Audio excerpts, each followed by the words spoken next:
Vamos falar desse escândalo da Igreja Católica, dessa idolatria, dessas imagens, as pessoas chorando diante das imagens, as pessoas beijando as imagens, levando as imagens no ombro. Como pode? Que horror, que idolatria, que coisa absurda.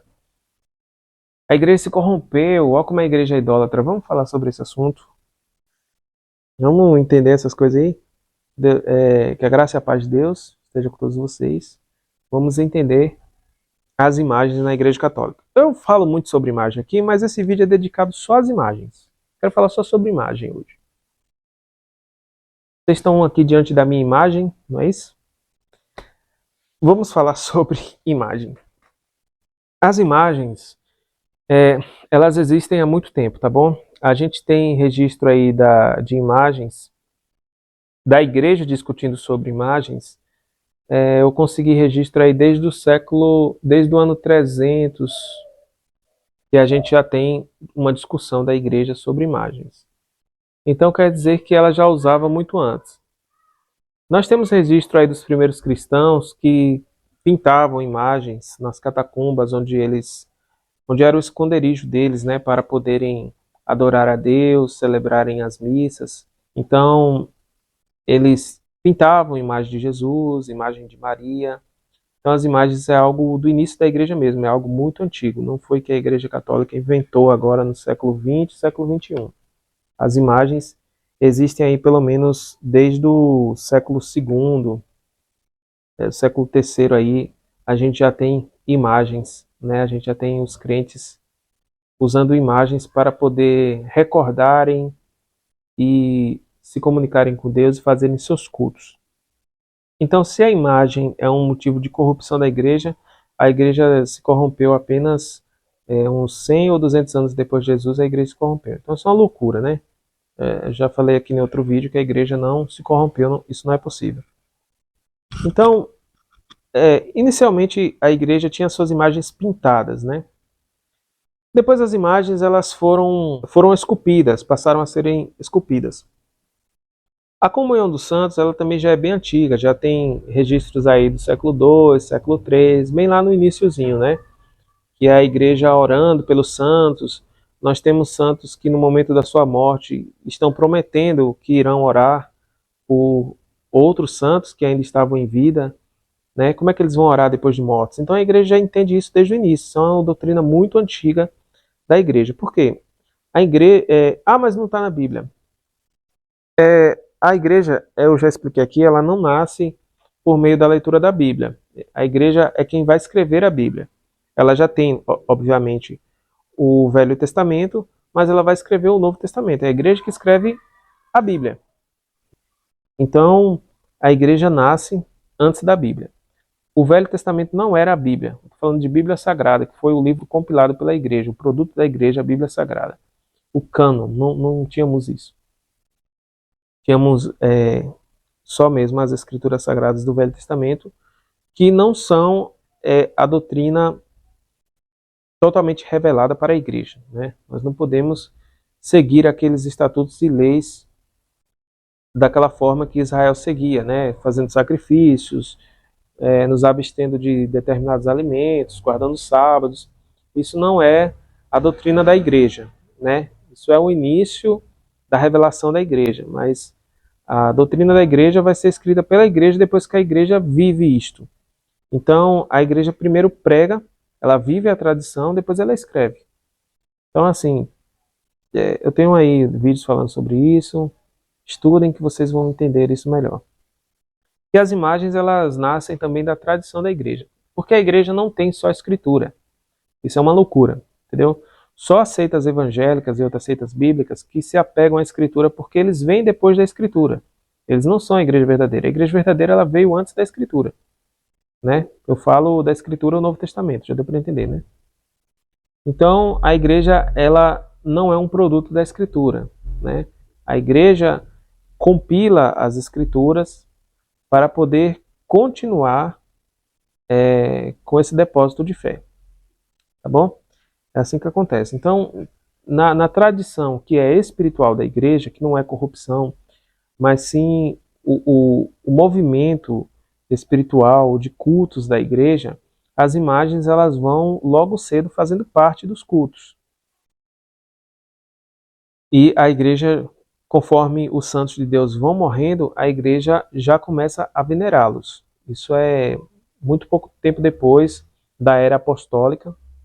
Isso já vai acontecendo, né? A igreja vai tendo esse entendimento e vai percebendo que isso é espiritual. Os bispos da igreja vão aprovar estas práticas, vão fazer parte dessas práticas, né? E não tinha como todos os bispos se corromperem. Se os bispos estão aceitando isso, é porque o Espírito Santo está guiando a igreja e dando a permissão para isso e mostrando que isso é correto, né? Porque o Israel tinha, porque existem as imagens de ídolos, existem os ídolos que são as imagens de falsos deuses, então são imagens idólatras realmente, e existem as imagens santas. Nós temos esses exemplos no Velho Testamento. As imagens santas, nós temos aí a serpente de bronze que curava as pessoas, e nós temos aí a Arca da Aliança, nós temos as imagens que eram gravadas no Templo de Salomão. O templo era todo repleto de imagens, e nós tínhamos aí nas portas do templo, nós tínhamos, por exemplo, imagens de querubins esculpidas, né, de 4 metros de altura, sabe? E 2 metros de largura, com as asas abertas. Se entrasse no Templo de Salomão naquela época, um evangélico, acho, não sei qual seria a reação dele. Se ele ia dizer também que Salomão havia se corrompido, sendo que Deus manifestou a sua glória, a fumaça da sua glória nesse templo que era cheio de imagens. Então Deus não tem problema com imagem. Quem tem problema com imagem é ignorante. São pessoas ignorantes, não é Deus. Aí elas acham que Deus pensa que nem elas pensam. Entendeu? Então é uma coisa assim, totalmente patética. Então, às vezes eu perco a paciência, porque é tanto que eu falo isso e não entra na cabeça. É incrível. Então, gente, as imagens elas vão fazendo parte da igreja, tá bom? Assim como no Velho Testamento o antigo Israel tinha imagens santas, a igreja também vai passar a ter as suas imagens santas, né? As pessoas que começam a desenhar Jesus Cristo nas paredes, elas estiveram num tempo muito próximo dele, né? Quem sabe, assim, parentes muito antigos deles viram Jesus, dizia como Jesus era, e eles pintavam, né? Então, isso leva também para assuntos muito interessantes, como o sudário de Turim, mas que se parece com esse Cristo que é desenhado pela Igreja Católica, e é muito interessante a história do sudário, mas não vou entrar tanto nesse assunto. Mas é bem interessante, né? Quem sabe aí já deu uma linkada de como é interessante tudo isso. Então, as imagens elas não são proibidas por Deus. O que é proibido por Deus são ídolos, que são imagens de falsos deuses. Nós não temos imagens de falsos deuses, nós temos imagens dos santos de Deus, né? E temos imagem do Filho de Deus, da Mãe de Deus. Então não tem nada a ver com os ídolos dos pagãos, tá bom? Então, se você tem um repúdio pela imagem, assim, você se sente mal com aquilo, isso é uma questão psicológica sua, não quer dizer que Deus sinta o que você sente, entendeu? Então as pessoas confundem os sentimentos delas com o sentimento de Deus. Lá no Apocalipse, por exemplo, Jesus Cristo, na visão de João viu Jesus como um cordeiro cheio de chifres e cheio de olhos. E aí ele pega um livro. Imagina essa cena, assim, um cordeiro ficar de pé e pegar um livro ali, cheio de chifre e de olhos. Aí você vai dizer que, o que é que você vai dizer? E é Deus. Então não é porque você tem essa sua visão infantil das coisas sagradas e você acha que qualquer coisa que para você parece estranha não é algo divino, que é uma realidade, isso é um problema seu, não é uma coisa que é real, que é um fato, entendeu? Então as pessoas confundem os pensamentos, os sentimentos pessoais delas com a realidade divina, né? Elas querem decidir as coisas na frente de Deus. Então Deus não tem problema com imagem. Deus não aceita imagens de ídolos, que são imagens de falsos deuses. Já está claro, né? Nós temos imagens santas, imagens dos santos, tá bom? Ah, mas agora chega no ponto, o ápice, né? O ponto crucial. Ah, mas vocês beijam a imagem, como é que não é idolatria? Vocês dizem que a imagem é só para representar, mas vocês beijam. Ah, vou falar mais umas coisinhas aqui, que tem gente que não viu, deve ser novo aqui, não tem visto meus outros vídeos. qual é o entendimento católico em relação às imagens? Nós não acreditamos que o Espírito desça sobre a imagem, sabe? O Espírito daquele santo que nós estamos orando. Nós não invocamos o santo para que ele apareça na imagem, ou se manifeste na imagem, ou que ela acenda os olhos, solte fogo pela boca, ou a gente pegue nela e ela solte algum poder e ela nos dê alguma cura, alguma coisa, ainda que isso aconteça, mas nós não vamos até isto, nós não buscamos isto. Nós não temos fé na imagem. A nossa fé não é na imagem. A nossa fé é em Deus e a nossa comunhão é naquele a quem a imagem representa, entendeu? A nossa comunhão é com aquele a quem a imagem representa.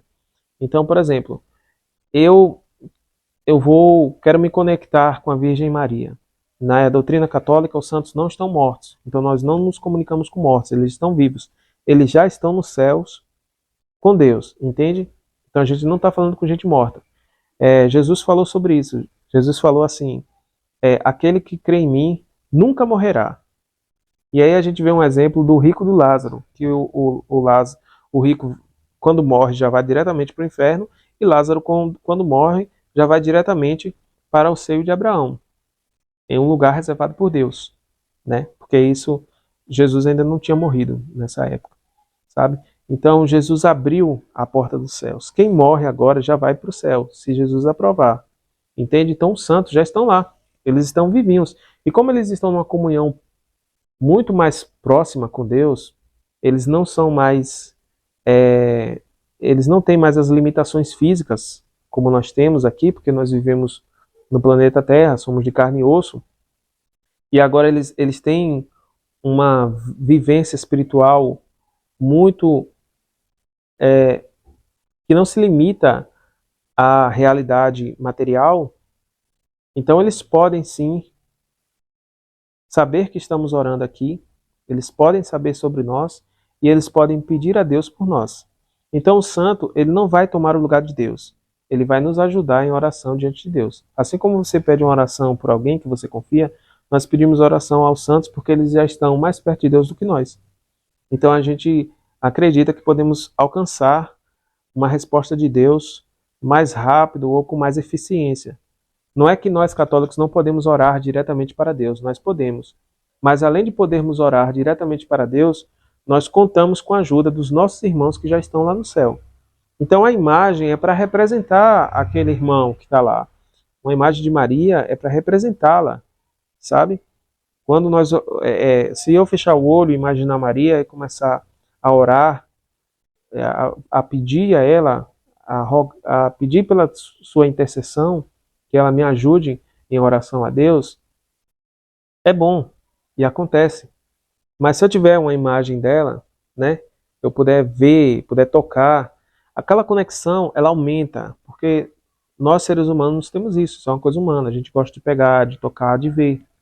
Eu já dei esse exemplo aqui, por exemplo, se você imaginar que a sua esposa que esteja viajando, foi visitar alguns parentes, e ela está ali já há umas 3 semanas fora de casa, você imaginar ela aqui, é uma coisa, você consegue ter a imaginação dela. Mas se você tiver uma foto dela, sabe?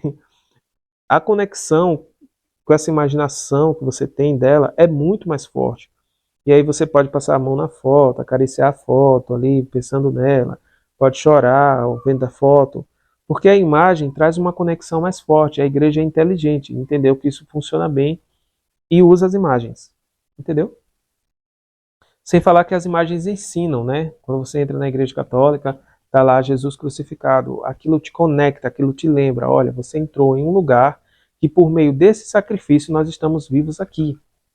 Este é o nosso Deus, a quem devemos adorar. Não que o nosso Deus é a imagem, mas ela lembra do nosso Deus. Ela, sabe, a imagem tem esse poder. Quando uma pessoa vai até uma pintura de um pintor que já morreu há 3, 4 séculos, ela consegue conectar o sentimento daquela pessoa que nem está mais ali, de um ser humano, e pode ser tocada. Tem gente que chora, que se emociona ao ver uma pintura, porque a imagem tem essa conexão. A Bíblia, ela ensina por meio das letras, dos textos. E as imagens ensinam por meio das formas, das cores, dos contornos, da própria imagem. Entendeu? Então não há mal nenhum nisso, a não ser na cabeça de gente que quer ver mal em tudo, né? Como o Paulo falou, nada é impuro a não ser para aqueles que têm aquilo como impuro, né?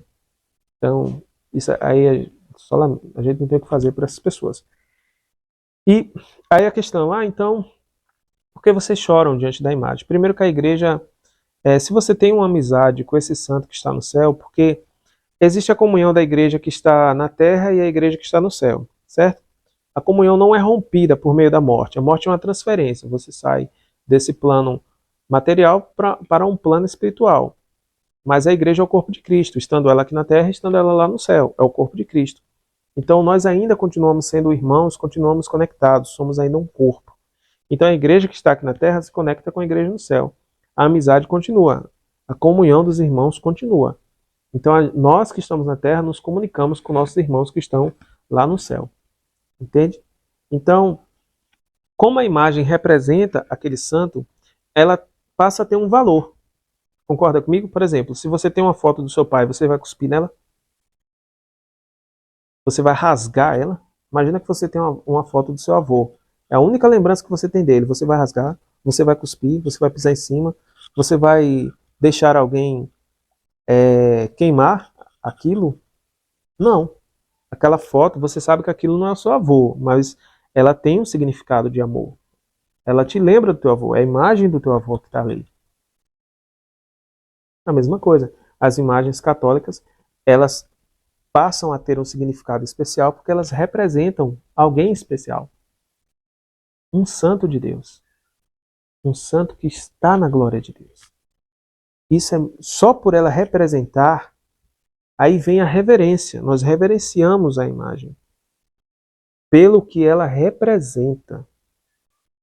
Entendeu? Então, se eu olho para uma imagem aqui de Maria, uma vez eu beijei uma imagem aqui, aí um irmão falou, tá vendo, você se tornou idólatra, você tá até beijando a imagem.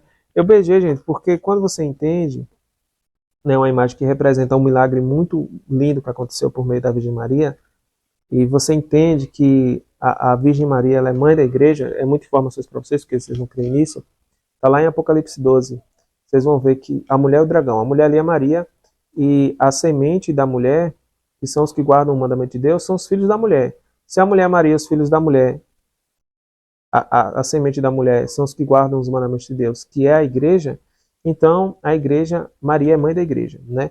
Jesus falou para João, eis aí, mulher, o teu filho, eis aí tua mãe. Ela não era mãe de João, mas Jesus entregou ela como mãe de João, e isso simboliza, a igreja entende que isso simboliza que Maria não estava sendo dada como mãe somente a João, mas João representava a igreja ali, então Maria foi dada por Jesus Cristo como mãe da igreja. Então, nós temos essa mãe que foi mãe primeiramente do nosso Deus e é mãe nossa também. Então a gente tem esse carinho por Maria. Então quando você pega uma imagem que recorda ela, então a gente tem esse carinho. Tem gente que recebe alguma bênção de Deus por meio de Maria e tem esse amor especial por aquela que é a mãe de Deus, que trouxe o nosso Salvador ao mundo. Então as pessoas se emocionam, as pessoas beijam a imagem, elas têm, é o que eu estou falando, a imagem serve dessa conexão visual e tátil, as pessoas pegam a imagem, as pessoas beijam, as pessoas choram diante da imagem, porque não é a imagem, é a pessoa que está representada ali. Acho que já ficou bem claro, né? Então as emoções acontecem diante das imagens, porque as imagens representam o sagrado. Então, na verdade, isso não é nada de idólatra, mas é algo muito bonito para quem entende, para quem quer entender. E aí tem as procissões, né, onde a igreja leva as imagens no ombro, né? Tem que levar de alguma forma, né, pessoal?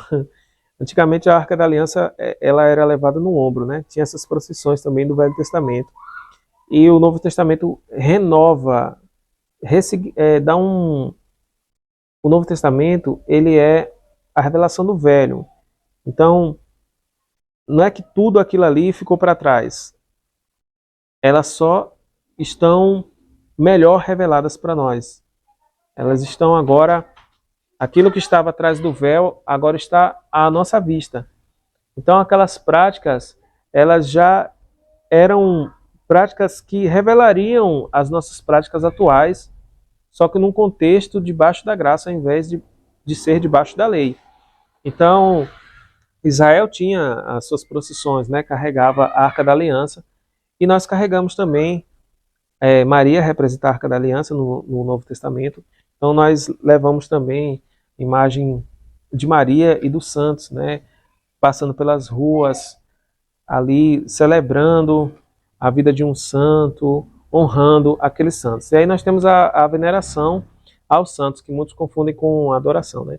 Nós temos a comunhão com os santos, que é a intercessão, pedimos para que esses santos nos ajudem em oração diante de Deus, que eles roguem por nós, que eles peçam a Deus por nós, né? Nós temos essa amizade com os santos que estão nos céus, e a gente tem a veneração, que é um momento de respeito a estes santos, um momento de honra, né? Deus fala lá no Salmo que aquele que ama ele iria lhe glorificar, né? E Deus mesmo que glorifica os santos. E Deus glorifica os santos, primeiramente, ele dá glória aos santos e por meio das outras pessoas ele glorifica aquele santo. Você quer ver outro exemplo? Lá no Apocalipse, Jesus fala para a sua igreja que faria que aqueles que estavam errando viessem e adorassem prostrados aos pés daquela igreja. Olha a honra que Jesus dá aos seus servos, aos seus santos, né? Então não há problema nenhum. Quando Deus fala que não divide a sua glória com ninguém, é porque a glória de Deus é única. Mas você nunca leu na Bíblia que a Bíblia fala sobre a glória do leão, a Bíblia fala sobre a glória do homem, que a glória do marido é a sua esposa, a esposa é a glória do seu esposo. A Bíblia fala isso, então vocês não lê direito, esquece tudo, Então existem níveis de glória, mas a glória de Deus, ela é única, que ela não é glória de homem, não é glória de animal, não é glória de beleza, é glória de Deus. Como há um único Deus, essa glória, que é uma glória divina, só pertence a Ele, e Ele não divide com ninguém. Então, quando nós honramos e veneramos aos santos, nós não estamos dando a glória de Deus para os santos, mas nós estamos reconhecendo a glorificação que Deus já deu para eles. Então, é isso que já deu para entender, né? Então, essa é a nossa relação com as imagens, né? As imagens são importantes porque elas representam pessoas importantes. Nós não adoramos as imagens, nós veneramos os santos e utilizamos as imagens como um meio para isso. E isso liga também à veneração às próprias imagens, já que elas se tornam importantes por causa daquele a quem elas representam. Que Deus abençoe a todos e até a próxima, se Deus quiser. Tchau.